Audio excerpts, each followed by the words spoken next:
I found the journal by accident. I wasn't snooping, I swear.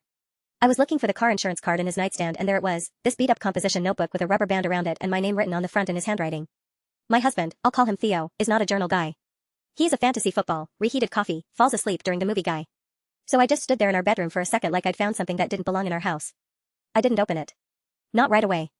Here's what I did know. The last 4 or 5 months had been different. Not different like he bought me flowers once and called it a season. Different like, structurally different. The way Theo moved through our life had changed and I couldn't figure out why and honestly it was making me a little emotional in ways I wasn't ready to say out loud. It started small. He remembered that I hate when people stand over me while I'm eating and he stopped doing it. I know that sounds like nothing. But we've been married 6 years and I had mentioned it exactly once, 2 years ago, in the car after Sunday dinner at his mom's. He just stopped. Then he started coming to bed at the same time as me. Not every night, but enough. He'd put his phone down. We'd just talk. About nothing. About everything. I started looking forward to it in this embarrassing way.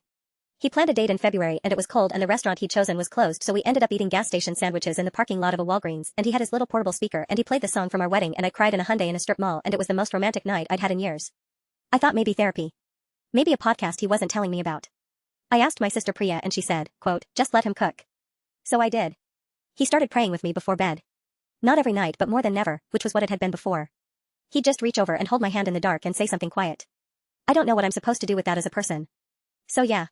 I found the journal. I left it on the bed and went and started dinner and when Theo got home he saw it sitting there and he got this look on his face that I can only describe as a man who has been caught doing something kind. He sat down across from me at the kitchen table and he said he'd finished something a few weeks ago, a 90-day challenge he'd started without telling me because he didn't want to announce it and then fail, and the notebook was a record of all of it.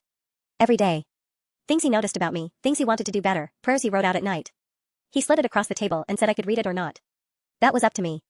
I read the first page and I had to stop because he had written, on day 1, that he was scared I was starting to feel like a roommate and he didn't know how to fix it without just deciding to fix it. Day 1. He wrote that on day 1.